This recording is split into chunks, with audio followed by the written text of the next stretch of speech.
Hello, welcome to Weekly Recap with me, your host Vivian Kabono, and this is where we bring you local news as they have been happening in this week, what's trending in Kenya, and some bit of international news just to spice it up. So welcome a lot, and if you missed the news, don't worry, I got you. I'm here to bring you the news and add some opinions. So this show is brought to you by NewsunplugKE. Kindly subscribe, like, share, and comment.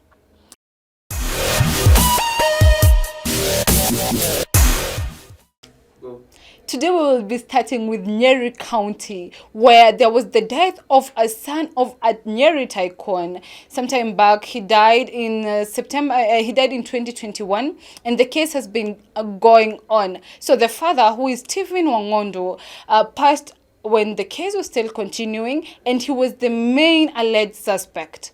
Now, the suspects, who are two, that is Eddie and Washira, have pleaded guilty. They have said that they are guilty for the murder, and they were paid by the father, Stephen, to kill the son, Daniel. Daniel was 32 years old. Nobody knows what was the main cause of the father wanting to kill the son, but the suspects are like, you know what? It's true. We killed the son, and we are actually pleading the court to be lenient with us. We have accepted that we did the mistake, and please be lenient. So, this case happened in Kieni, in Nyeri County, where the driver of the father, Stephen, drove the suspects to the scene of the murder, and they took out the murder. Now, this is what went down. Allegedly, the father asked the driver, James, to look for people who can kill the son. And James went out and looked for a friend, Warutumo, who is in Embu, to help him look for people who can kill the son. Are you flowing? Are you getting what I'm trying to say? Now, Stephen was accused, and I think he was one of the major suspects, and he died when the case was still continuing, so definitely he's no longer a suspect.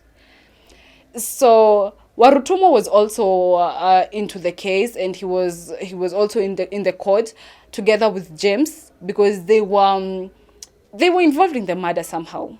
Though Warutumo was just freed because he, as I said, he's based in Embu. So in the night of the murder, he was still in Embu. So that, like, he was not in the scene of the death, or the scene of the crime. So that shows that he was not necessarily involved as such. James, the driver, was given 2 years in jail and 1 year suspension. So the court was a bit lenient because he was not necessarily involved in it. He was just, what will they say? He just drove the suspects to the scene of the murder. Now, according to the lawyers who have been taking care of this case, they've been saying that Eddie and Washira are very apologetic about this, and they have accepted their mistakes. So they're actually pleading with the court to let them, to be lenient with them, and they have signed a contract. They want to sign a contract with the court to be allowed not to have like a life sentence, and they have accepted their mistake. Also, the lawyers are saying that somebody like Washira, who has been in remand for 2 years, is diabetic, and he has been hospitalized several times when he is still in the jail or in the remand, and he is the only son of the mother, and the mother depends fully on him. Now, this thing is actually very confusing. You know how parents love their children. There's a Swahili saying that says, even though now that's for the mother, that the pain of a daughter or a son, the pain of a child, the parent knows it. So how do you actually look for people to kill your son? No, it does not make sense at all. I mean, why would you kill people? As much as I understand that at times children can be a pain, but why do you have to commit murder? It's unfortunate that he himself, the father Stephen, died, but rich people problems, I'm telling you. Anyway, I just hope that justice will be found, and I'm not really sure if I should be lenient with Eddie and Washira who committed the murder, but probably the deal was too good. So when the deal is good, please think twice. Also for the driver, as much as you're being told to look for people to help kill, ask yourself some questions. Why would I help somebody to kill the son? Anyway, too much to it. Moving on swiftly. Now, this week there was announced the death of Shan Juanita, who was a TikToker. Some might say she was an Instagram model. It's very unfortunate because she was really young. And you know, young people have dreams, and a content creator, may she continue resting in peace. So earlier on, they were traveling to Mombasa with her best friend and her best friend's boyfriend, who had his son or his child as well. So the accident, they were traveling overnight, so the car lost control at around 10 p.m. in the night, and as told by the best friend, who is Muffin Mungai, the car lost control and she was thrown out of the window. And when she woke up, or when she discovered herself, what will I say? She found that Shan and the boyfriend Kevin were lying next to each other. They were all dead on their lifeless bodies, and Shan was actually bleeding on the head. It's very, very unfortunate because the boyfriend Kevin told Muffin that they wanted to go to Mombasa, and what do a good friend do? The Muffin called Shan and told her, you know what, let's go to Mombasa. And Shan was okay, let's go. So on their journey at 10 p.m., the accident happened, and there was also a child on board. Kevin's child was also on board, and the child did not die immediately. She was taken to hospital, and she was to be transferred later to MP Shah Hospital, but she died later in the day when she was receiving treatment. Muffin came back to Nairobi earlier in the earlier hours of the morning, and that's when the child died later on. She was requesting people to come through for Shan and Kevin for the burial, because it has been 2 weeks and they have not, according to it had been a while and they had not been buried yet. Still, Shan's mother came through and said that the body of her daughter was stolen from the morgue. Can you imagine that? I mean, okay, why would you take somebody's daughter or somebody's body? That's even, I don't know how to explain it.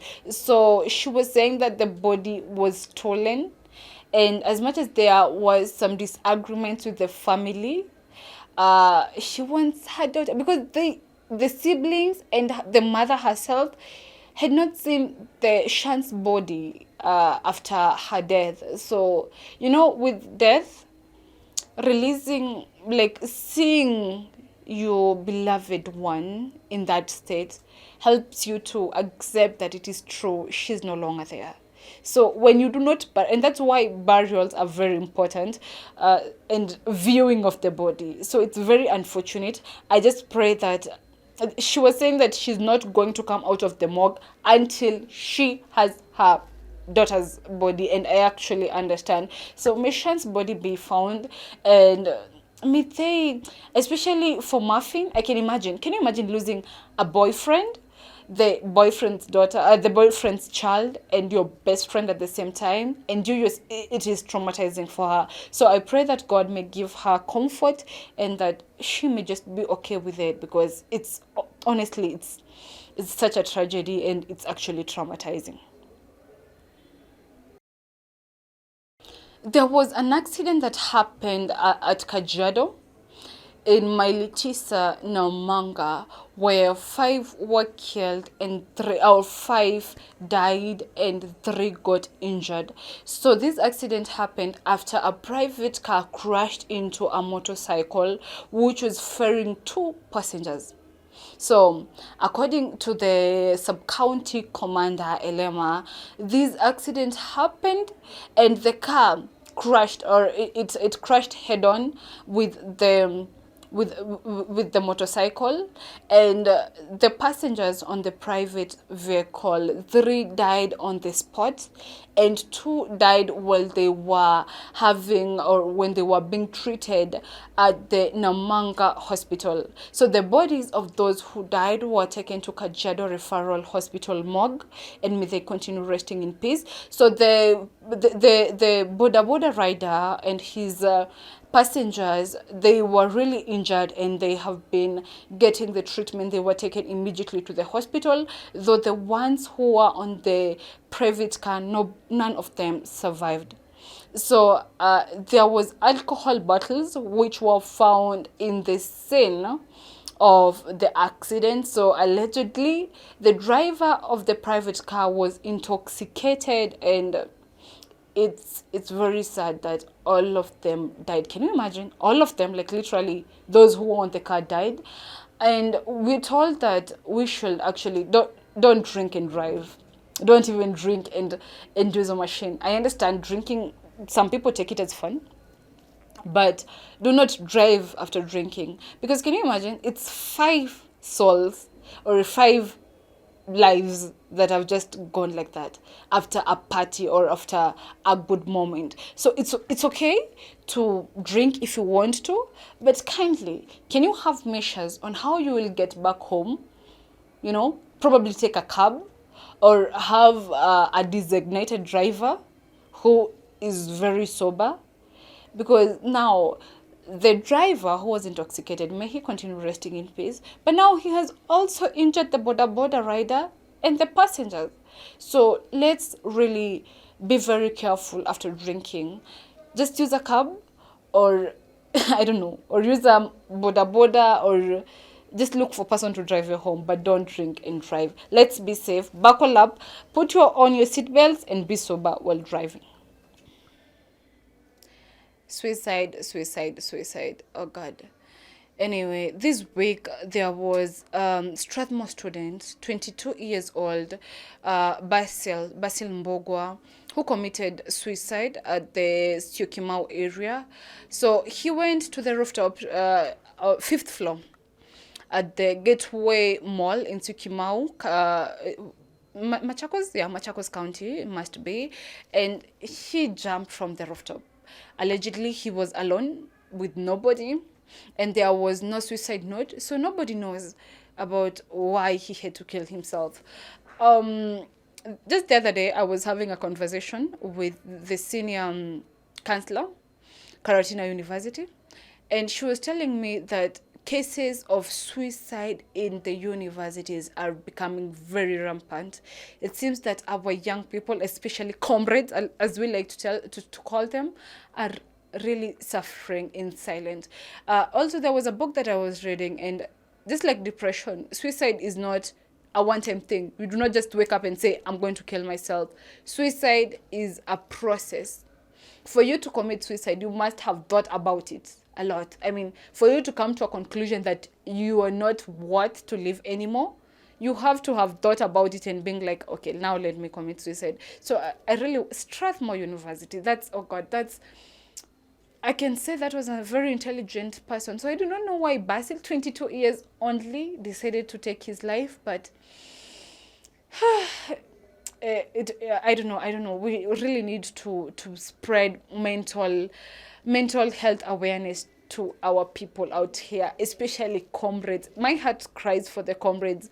I know how hard it is for the comrades, and may we just be strong. Also, on the suicide note, there was also another suicide that happened in the Lower Kirinyaga Road by Kevin Barasa. Okay, this one I do not know, but I do not want to judge. It's just an opinion. So Kevin Barasa, on the suicide note, that according to the suicide note that was found on the scene, he jumped from the 4th floor of an apartment, and it was after an argument with the girlfriend. Okay. So this dude argued with the girlfriend and decided, you know what? I have to take my life. Bro, okay, sorry. My dear, your girlfriend continues to live.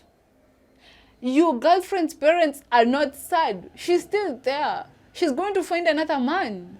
And you after an argument you go take your life because of a girl?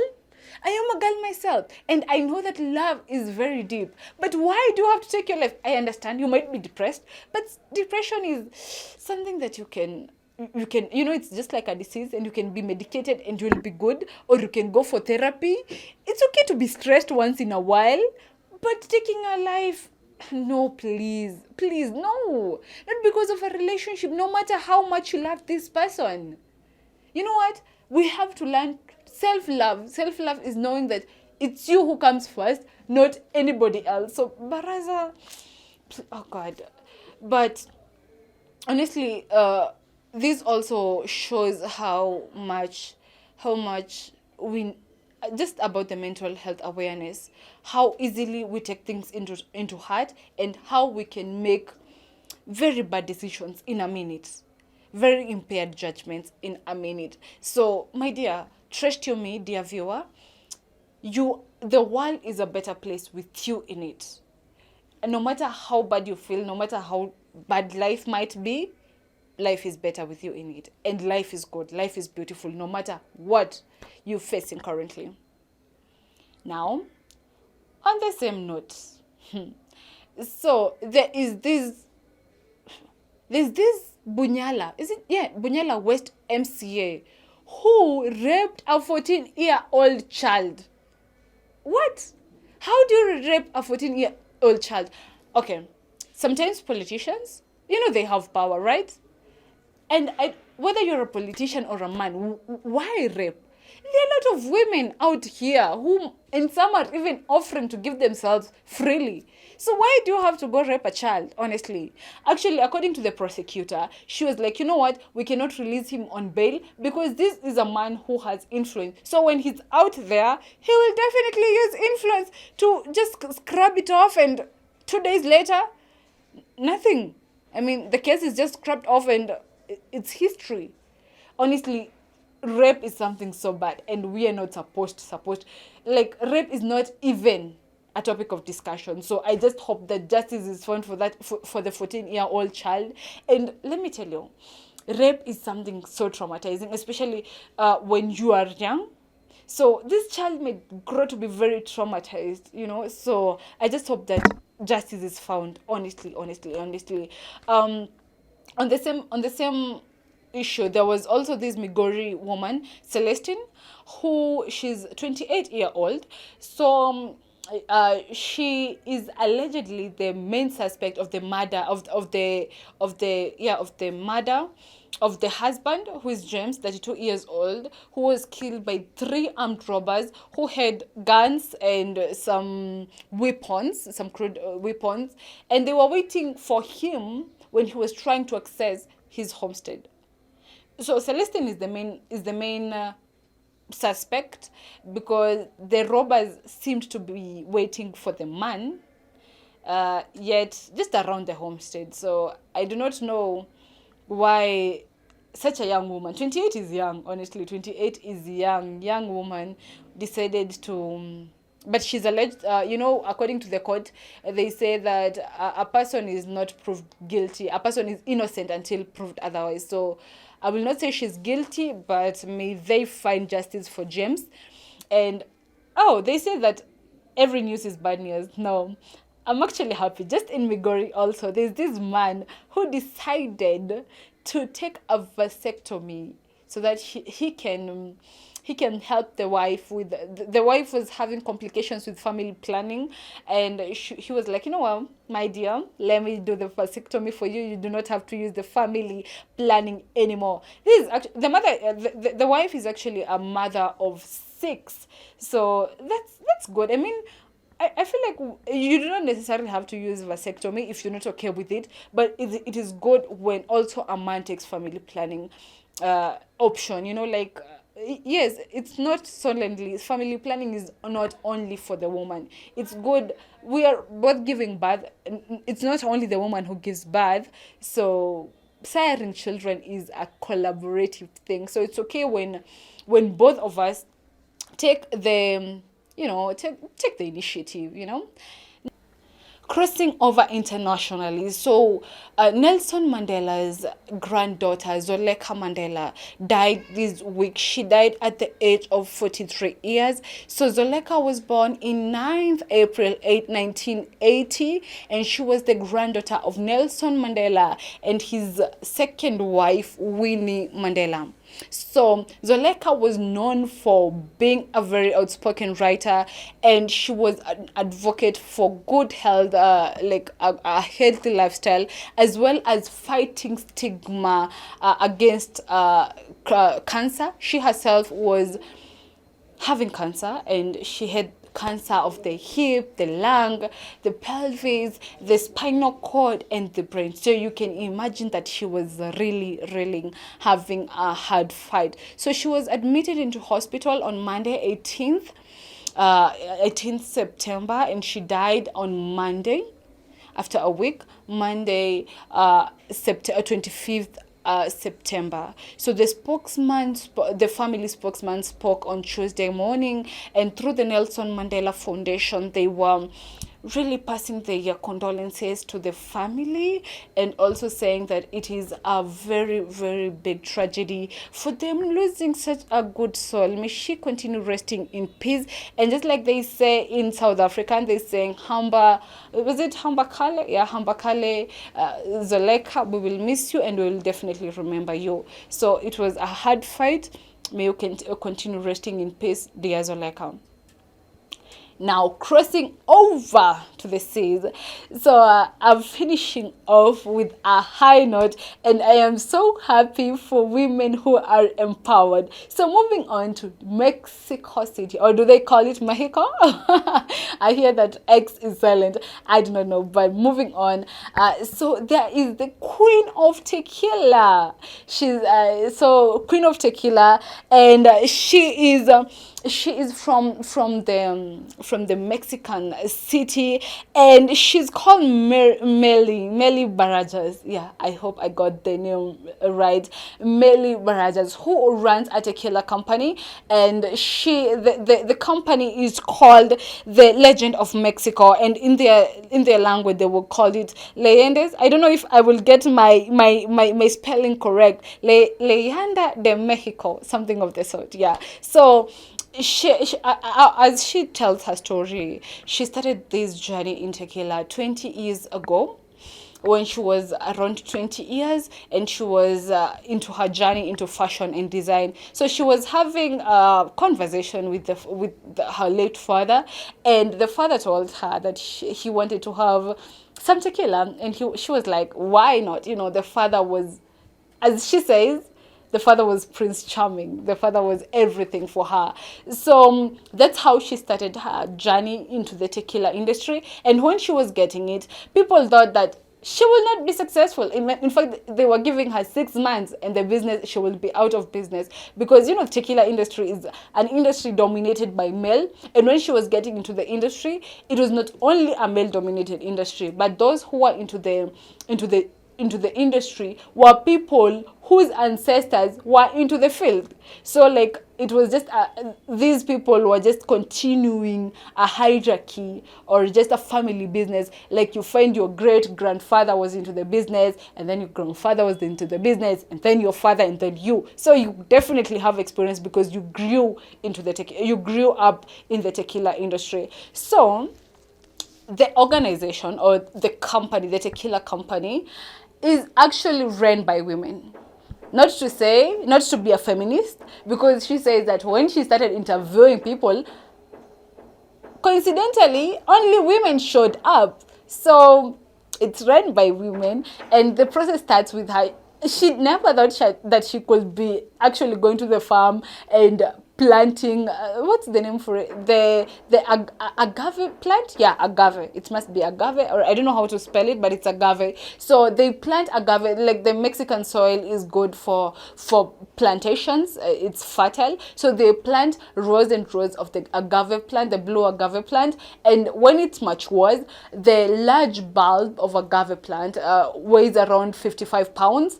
They take it, and then the women put them into a large industrial oven, and it is heated and it is able to produce juice. So when this juice is produced, 24 hours later, it is put into a storage where it is left to ferment for 12 days. And then the tequila is ready. So on a daily basis, actually remember that she's starting out in this industry, yet there are like 140 industries or 140 organizations, companies which are dealing with tequila production. So you can imagine this is actually a mogul, you know, woman empowerment all day long. So in a day they produce around 1,300 gallons of tequila, and she produces tequila for 6 brands, 4 of which she owns. So I'm happy for her. I mean, when women keep doing good, it's okay. So the queen of tequila it is. To all the women out there, trust you me, you are able to. It actually reminds me of the Keroche Brewery's owner, Tabitha. Yeah, she's actually the senator of Nakuru. So you know, Keroche for the longest time was the biggest liquor industry in Kenya, and it was run by a woman. So I'm so happy about it. They say that behind every successful man there is a woman. So I do not know if it's the same case for, if it applies for the ladies, but I know that when a woman commits herself to do something, she will definitely do it wholeheartedly. So to all the women out there, please keep doing it, and you are able to do anything that you put your mind into. But know that men are also very important, so know how to deal with them and to work around with them. So thank you so much, dear viewer. My name is Vivian Kabono. Thank you for being together with me in this show, and kindly subscribe to our YouTube channel at NewsunplugKE. Subscribe, like, share, and comment. You can as well follow me across all social media platforms at ViviCabs. Thank you.